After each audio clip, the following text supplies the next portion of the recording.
hemos conocido también cristianos, tal vez no reconocidos, no famosos, pero que nosotros conocíamos, pastores, líderes, o tal vez algún hermano que era de buen testimonio, que le veíamos una persona comprometida, tal vez nos ha pasado, y en algún momento se ha apartado del Señor, o ha hecho cosas que no están bien.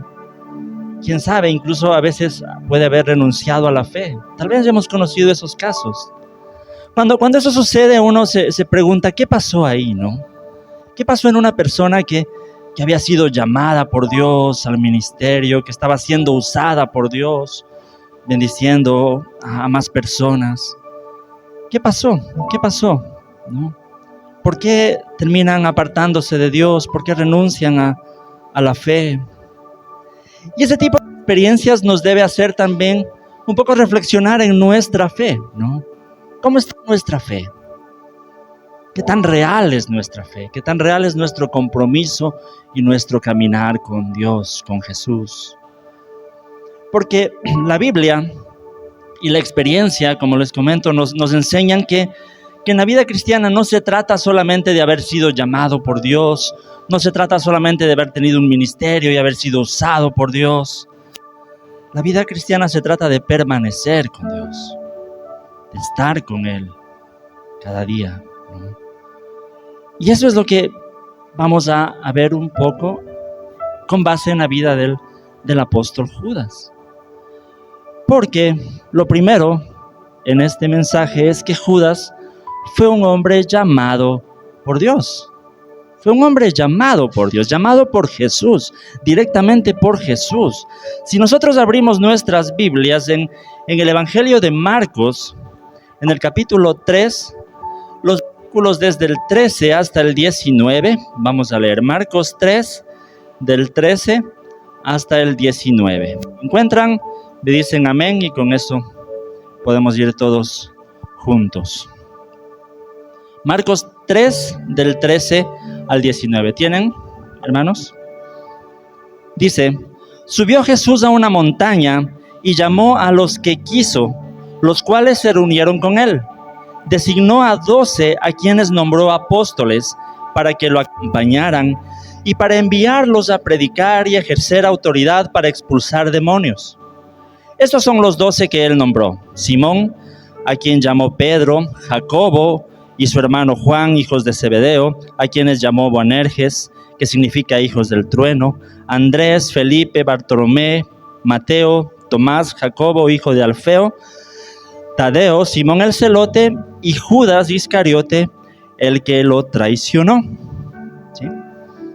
En los mensajes anteriores, en las prédicas de las semanas anteriores, el pastor Arielito, la pastora Nancita nos enseñaron sobre el llamado que hizo Jesús a otros de sus apóstoles, a varios de sus apóstoles, y cómo todos en algún momento tomaron la decisión de seguir a Jesús. Y nos enseñaban que no es una decisión fácil, ¿no? Porque no es fácil tomar la decisión de a veces dejar todo. Ellos tenían que dejar su familia, su trabajo para seguir a Jesús. No era una decisión fácil, ¿no? En el caso de Judas no se dice mucho de cómo fue llamado en primer lugar, pero de una u otra forma Judas tomó la decisión de seguir a Jesús. Era parte de los más de 70 discípulos que tenía Jesús. Era parte de ellos. Y siendo parte de todos estos discípulos, Jesús lo elige a él también como parte de sus 12 apóstoles, de sus 12 más cercanos. Lo elige a Judas. Entonces fue llamado directamente por Jesús. ¿Sí? Y el texto que leímos dice que Jesús los llamó para que estuvieran con él, para que lo acompañaran y para enviarlos a predicar. Jesús los llamó y los apartó a los 12 para que tengan una relación más cercana con él. ¿Se han puesto a pensar en ese privilegio que tuvo Judas? Probablemente Judas no era alguien de mala reputación, ¿no? Uno se imagina a Judas, una persona que tiene solo de verle la cara nomás ya parece malo o qué sé yo, ¿no? Porque así nos lo pintan en las películas, en los retratos. Pero de pronto no era así. O sea, si Jesús lo eligió como parte de los 12, tal vez tenía una buena reputación dentro de los 70 también. Tal vez no veían mal que sea uno de los 12. Tal vez aparentaba tener una buena reputación, ¿no? Hasta este punto iba todo bien en la vida de Judas. Discípulo de Jesús, parte de sus 12 apóstoles, enviado por Jesús a predicar. Creo que todos estamos aquí de una u otra forma porque Jesús nos ha llamado. Hemos experimentado también un llamado de Dios, por eso estamos aquí aprendiendo de Él, aprendiendo de su palabra. Muchos estamos sirviendo en algún ministerio, porque también hemos recibido de Jesús el encargo, el llamado para servirle. Pero la situación, como vamos a ver en el caso de Judas, es que eso no es todo. Eso no es suficiente. No es suficiente haber sido llamado por Dios, haber sido llamado por Jesús. Hay algo más que debemos hacer en nuestra vida.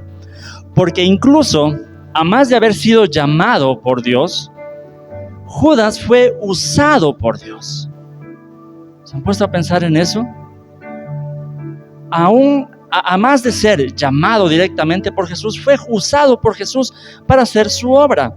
En el versículo que leímos, en el versículo 14 y 15, dice, designó a 12 a quienes nombró apóstoles para que lo acompañaron y para enviarlos a predicar y ejercer autoridad para expulsar demonios. Dice que Jesús envió a predicar a los 12 y a los 12 les dio autoridad para expulsar demonios. Y ahí estaba Judas incluido. El texto no dice no a 11, a Judas no le dio ninguna autoridad. No, sí, le dio también autoridad para expulsar demonios. Y más adelante en el capítulo 6 de Marcos mismo, en el 6, del 7 al 13 dice, reunió a los 12 y comenzó a enviarlos de dos en dos, dándoles autoridad sobre los espíritus malignos. Luego dice, les ordenó que no llevaran nada para el camino, ni pan, ni bolsa, ni dinero en el cinturón, sino solo un bastón. Lleven sandalias, dijo, pero no 2 mudas de ropa, y añadió, cuando entren en una casa, quédense allí hasta que salgan del pueblo. Y si en algún lugar no los reciben bien o no los escuchan, al salir de allí sacúdanse el polvo de los pies como un testimonio contra ellos. Dice luego, los 12 salieron y exhortaban a la gente a que se arrepintiera. También expulsaban a muchos demonios y sanaban a muchos enfermos ungiéndolos con aceite. El texto dice que los 12 salieron y los 12 exhortaban a la gente para que se arrepintiera. Los 12 expulsaban demonios y los 12 sanaban enfermos. ¿Se han puesto a pensar en eso? ¿En Judas? Predicando a la gente para que se arrepintiera. Y quién sabe, tal vez muchos se arrepintieron y conocieron a Jesús por la predicación de Judas. ¿Se imaginan a Judas liberando a endemoniados? Tal vez muchas personas fueron bendecidas por el ministerio de Judas. Les liberó a los demonios. Tal vez muchos fueron sanados, porque dice el texto que aún los 12 estaban sanando. ¿Se han puesto a pensar en esto? Judas estaba siendo usado por Dios para hacer su obra. Judas estaba siendo usado por Dios. Pero aquí viene lo interesante. Que si Dios quiere usar a alguien, Dios puede usar a cualquier persona. Si Dios quiere usar algo, Dios puede usar cualquier cosa. ¿Se han puesto a pensar cuando Jesús estaba entrando a Jerusalén y la gente cantaba y gritaba, bendito el que viene en el nombre del Señor? Y los fariseos le dicen, Señor, di a la gente que se calle, está haciendo mucho escándalo. Jesús dice, en verdad te digo que si ellos se callan, las piedras hablarían. O sea, si Dios quiere usar a algo para su gloria, puede usar aún a las piedras. Jesús usó un burrito para entrar a Jerusalén. Y no vemos al burrito ahí jactándose, ¿no? De que a mí me usó Dios para... Dios usó una mula para hablar a un profeta, el profeta Balaam, ¿no? Dios usó un gallo para hablarle a Pedro. O sea, el tema en la vida cristiana no es ser usado por Dios. Que Dios puede usar a cualquier persona. Dios puede usar cualquier cosa. La pregunta en la vida cristiana es, ¿somos aprobados por Dios? Esa es la pregunta. Y ahí está la respuesta de por qué hay muchas personas que en algún tiempo las vimos predicando, haciendo la obra de Dios, cantando, sirviendo en muchos ministerios. Y de pronto su vida no era en realidad la que aparentaba. Porque ser usado por Dios no es el objetivo de la vida cristiana. El objetivo de la vida cristiana es ser aprobado por Dios. Judas estaba siendo usado por Dios. Judas estaba predicando a la gente. Judas estaba liberando endemoniados. Judas estaba sanando enfermos. Es algo similar a lo que Jesús mismo enseña en el Sermón del Monte, en Mateo 7. Pueden buscar este texto, Mateo 7, del 22 al 23. Dice Jesús: muchos me dirán en aquel día, Señor, Señor, ¿no profetizamos en tu nombre? Y en tu nombre expulsamos demonios e hicimos muchos milagros. Entonces les diré claramente, jamás los conocí. Aléjense de mí, hacedores de maldad. Jesús está enseñando esto, que en el juicio final, el día del juicio, muchas personas se acercarán a Jesús sacando todo su currículum ministerial, ¿no? Señor, profetizamos en tu nombre, expulsamos demonios en tu nombre, sanamos enfermos en tu nombre. Señor, servíamos en alabanza en la iglesia. Señor, éramos parte del liderazgo de la iglesia. Señor, yo era pastor. Señor, yo era predicador. Así se van a acercar muchos. Y a muchos Jesús les dirá: apártense de mí, hacedores de maldad. Apártense de mí, jamás los conocí, hacedores de maldad. Jamás los conocí. Hay mucha gente que puede estar sirviendo a Jesús sin haber conocido realmente a Jesús, sin haber tenido un encuentro real y verdadero con Jesús. Se puede servir a Jesús por muchas motivaciones. A veces el reconocimiento. ¿Qué sé yo? ¿Qué es lo que a nosotros nos está motivando para servir a Jesús? Hermanos, las obras del ministerio no son una garantía de que nuestra vida esté bien con Dios. ¿Sí? No es una garantía. Por eso cuando Jesús dice, en este mismo pasaje de Mateo 7, más adelante dice, por eso por sus frutos los conocerán. Y ya dejó claro que los frutos no eran el profetizar, los frutos no eran el hacer milagros, los frutos no eran el sanar enfermos. Entonces, ¿cuáles serían los frutos? Si uno lee todo el Sermón del Monte, lo que Jesús está apuntando es a nuestro corazón. ¿Cómo está nuestro corazón con Dios? ¿Cómo está nuestra vida de amor? Nuestra vida de ética.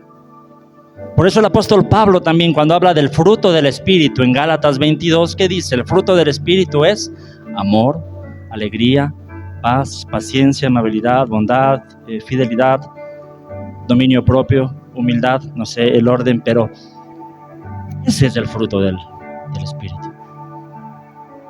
Ese es el fruto del Espíritu. Un corazón cambiado por Dios. Un corazón cambiado por Jesús. Eso es más evidencia de que hemos tenido un encuentro con Dios, más que las muchas cosas que estemos haciendo en el ministerio. Ahora, ojo, no estoy diciendo que entonces no tengamos que servir en el ministerio. No estoy diciendo que no sea bueno. Lo que estoy diciendo es que nuestra motivación para servir en el ministerio tiene que ser un corazón que ha tenido un encuentro con Dios. Y que fruto de ese encuentro con Dios, que fruto del amor que tenemos por Dios, sean las obras del ministerio, como producto de nuestra relación con Dios.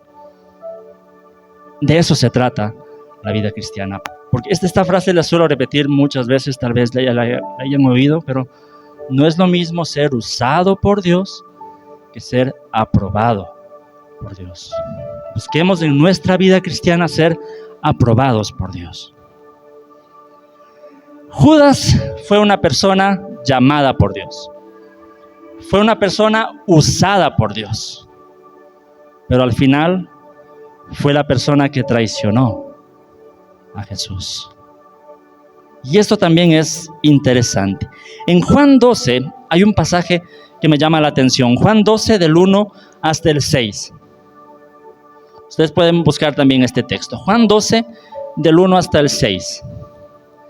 Dice: 6 días antes de la Pascua llegó Jesús a Betania, donde vivía Lázaro, a quien Jesús había resucitado. Allí se dio una cena en honor de Jesús. Marta servía y Lázaro era uno de los que estaban a la mesa con él. María tomó entonces como medio litro de nardo puro, que era un perfume muy caro, y lo derramó sobre los pies de Jesús, secándoselos luego con sus cabellos, y la casa se llenó de la fragancia del perfume. Judas Iscariote, que era uno de sus discípulos y que más tarde lo traicionaría, objetó: ¿por qué no se vendió este perfume que vale muchísimo dinero para dárselo a los pobres? Dijo esto no porque le interesaran los pobres, sino porque era un ladrón. Y como tenía a su cargo la bolsa del dinero, acostumbraba a robarse de lo que echaban en ella. Hay algo interesante en este relato. Resulta que Judas era el tesorero del grupo. ¿Sabían eso? Judas tenía a su cargo la bolsa del dinero.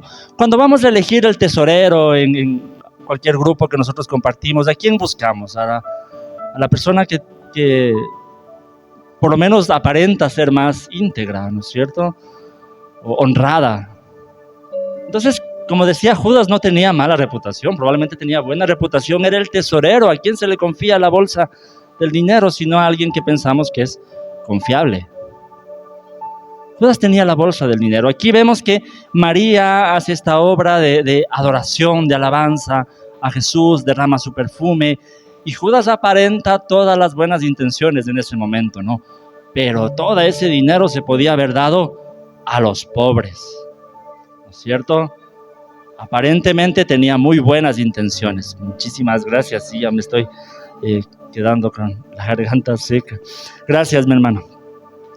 Aparentaba Judas toda esa buena intención. De ese dinero podíamos haber dado a los pobres. Pero el apóstol Juan nos dice algo que probablemente se enteraron después. Dice que decía eso no porque le interesaban los pobres, sino como tenía a su cargo la bolsa del dinero, solía robarse de lo que ahí había. Es lo que dice el texto. Qué interesante, porque vemos ya que Judas tenía una debilidad con el dinero, ¿no es cierto? Tenía una debilidad con el dinero.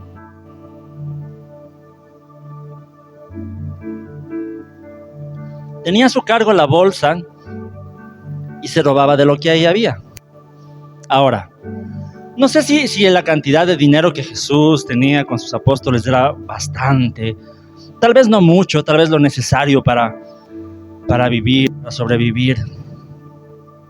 Y si Judas pasó 3 años con Jesús y en los 3 años no se habían dado cuenta que estaba robándose el dinero, probablemente no era mucho lo que se estaba robando. Se han puesto a pensar, tal vez eran algunas moneditas nomás para que nadie se dé cuenta, ¿no? Porque si sacaba más de la mitad, cualquiera diría, ¿qué pasó ahí? Tal vez era poco que se iba sacando, moneditas, tal vez para que nadie se dé cuenta.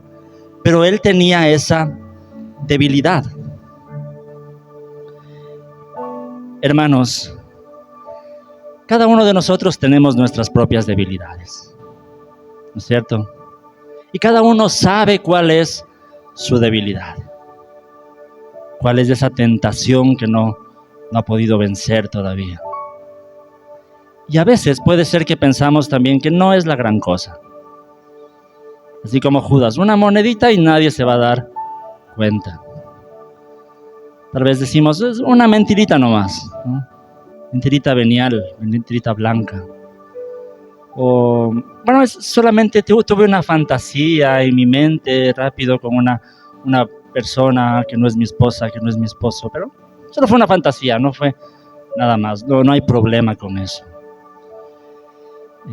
O en lo monetario también, nadie se va a dar cuenta si me quedo con esto de cambio de la tienda, por ejemplo.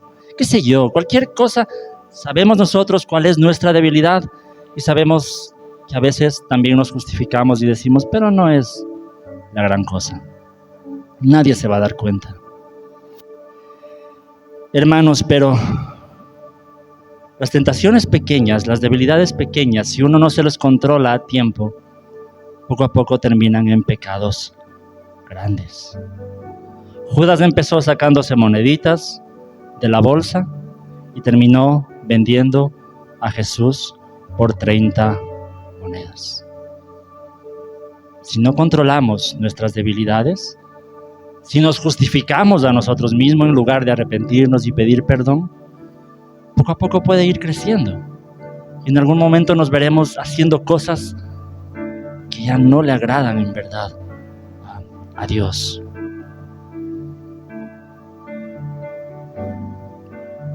No descuidemos nuestra vida de santidad, hermanos. No descuidemos nuestros hábitos espirituales, porque a la final nuestra vida de santidad tampoco depende de nosotros, depende de la gracia de Dios.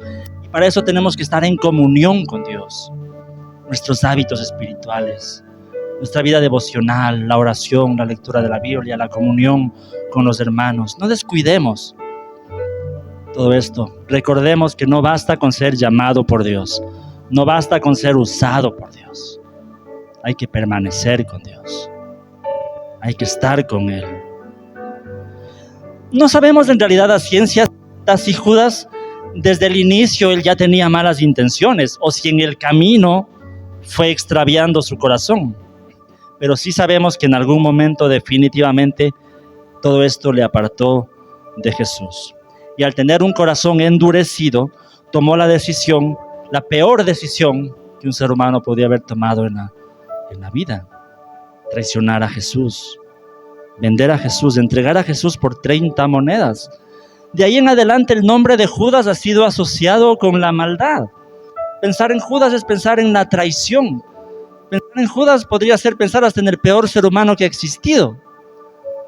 Así ha sido ya el símbolo la figura de Judas en la historia. En Mateo 26, los versículos 14 y 16, dice: uno de los 12, el que se llamaba Judas Iscariote, fue a ver a los jefes de los sacerdotes. ¿Cuánto me dan y yo les entrego a Jesús?, les propuso.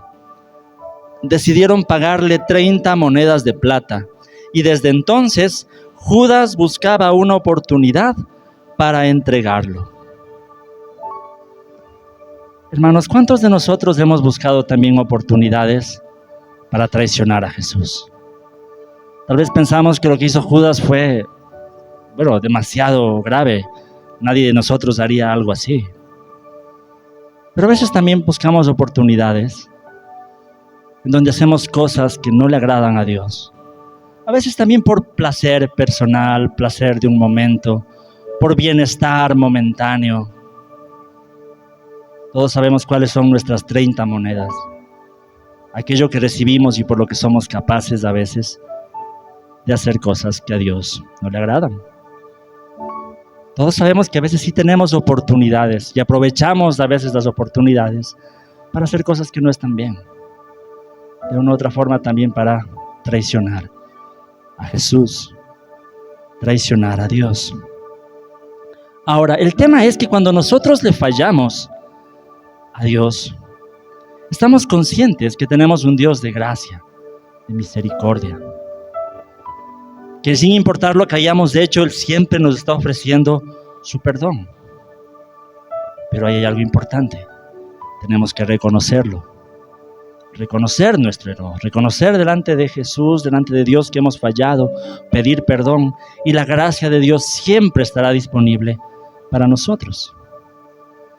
Pero ahí viene el último punto aquí, que es que Judas no solo que fue un hombre llamado por Jesús, usado por Jesús, que traicionó a Jesús, sino que también rechazó la gracia de Jesús. Como dije, Dios siempre está ofreciéndonos el perdón. Aún a pesar de lo que hayamos hecho, siempre nos está ofreciendo el perdón. Jesús, aún en la cruz, oró por aquellas personas que le estaban crucificando. Jesús dijo: Padre, perdónalos porque no saben lo que hacen. Aún a ellos Jesús les estaba ofreciendo su perdón. ¿Ustedes creen que no le estaba ofreciendo también de alguna forma a Judas la oportunidad de arrepentirse? Me llama la atención este pasaje que está en Mateo 26, 49 al 50. Dice: enseguida Judas se acercó a Jesús y lo saludó. Rabí, le dijo, y lo besó. Amigo, le replicó Jesús, ¿a qué has venido? Entonces los hombres se acercaron y prendieron a Jesús. Me impacta esta escena, ya que Jesús, aunque sabía para lo que Judas llegaba, Jesús le dice: amigo, ¿a qué has venido? Probablemente era una última muestra de gracia de Jesús a Judas, dándole la oportunidad de que reconozca su error, que reconozca lo que había hecho. Le dice: amigo, ¿a qué has venido? Ahora, la Biblia nos cuenta que Judas, después de esto, cuando se dio cuenta que iban a matar, a asesinar a Jesús, sintió remordimiento en su corazón. Probablemente Judas no se imaginaba que en realidad iban a condenar a muerte a Jesús, o simplemente se dio cuenta que hizo mal, y eso le hizo sentir mal. Eso lo dice el texto bíblico. En Mateo 27, los versículos del 3 al 5, dice: cuando Judas, el que lo había traicionado, vio que habían condenado a Jesús, sintió remordimiento y devolvió las 30 monedas de plata a los jefes de los sacerdotes y a los ancianos. He pecado, les dijo, porque he entregado sangre inocente. ¿Y eso a nosotros qué nos importa? Respondieron: allá tú. Entonces Judas arrojó el dinero en el santuario, salió de allí, luego fue y se ahorcó. El texto dice que Judas sintió remordimiento, ¿sí? Reconoció que había pecado. Pero el problema fue que no fue a Jesús a buscar el perdón, a buscar la gracia, a buscar la misericordia. Judas fue a los sacerdotes, fue al templo y a los sacerdotes les dijo: he pecado, he entregado sangre inocente. ¿Y ellos qué le respondieron? ¿Y eso a nosotros qué nos importa? Allá tú. Judas fue y se ahorcó. ¿Por qué? Porque no pudo encontrar paz y descanso en su conciencia por medio de los religiosos, por medio de la religión. Buscó a la religión que le dijo: eso a nosotros, ¿qué nos importa? Allá tú. Si Judas en verdad quería tener descanso y paz para su conciencia y su corazón, tenía que ir a Jesús. Solo Jesús podía perdonarle de sus pecados. Solo Jesús podría restaurarle y darle la paz que él necesitaba en ese momento. Pero no la encontró, fue y se ahorcó. Hermanos, si queremos paz en nuestro corazón, no se trata de cuánto más y más estamos haciendo por Dios. Porque muchas veces igual las obras del ministerio pueden ser para tratar de calmar nuestra conciencia. Pero no es esa la manera. Se trata de tener una vida de comunión con Dios, con Jesús. Como digo, se trata de ser aprobado por Dios. Solo para concluir, hermanos, todos de una u otra forma hemos traicionado a Jesús. En algún momento en nuestra vida hemos pecado, hemos preferido un momento de placer, hemos preferido a veces satisfacer nuestras necesidades en lugar de hacer la voluntad de Dios. Pero si algo podemos aprender de la vida de Judas, es que necesitamos a Jesús, para calmar nuestro corazón, nuestra conciencia, para poder experimentar el perdón que solamente Dios, por medio de Jesús y su sacrificio en la cruz, nos puede dar. No por los actos religiosos. No se trata de quién levanta más las manos, de quien llora más en el culto, de quien sirven más ministerios. Eso no nos da el perdón, el descanso. Y como dije, no es que eso esté mal, está bien. Si es que eso nace de un corazón que en realidad ha tenido un encuentro con Jesús y que tiene una relación personal con Jesús. Y no importa lo que hayamos hecho, Dios siempre nos estará mostrando su gracia y su misericordia. Dice el autor de Hebreos en Hebreos 4, el versículo 16. Así que acerquémonos confiadamente al trono de la gracia para recibir misericordia y hallar la gracia que nos ayude en el momento que más lo necesitamos. Acerquémonos confiadamente al trono de la gracia, es decir, a Jesús. Y en Él podemos encontrar esto, misericordia, gracia, en el momento que más lo necesitamos. Judas fue un hombre que fue llamado por Dios, fue un hombre que fue usado por Dios, pero que al final de su vida se apartó de Dios, traicionó a Jesús, y lo peor de todo es que rechazó la gracia de Dios. Nosotros deberíamos estar alegres y contentos, sí, de que Dios nos haya llamado. Deberíamos estar alegres y contentos de que Dios nos esté usando en un ministerio, sí. Pero más contentos nos deberíamos sentir si nuestra vida está siendo aprobada por Dios. De eso se trata la vida cristiana. Oremos.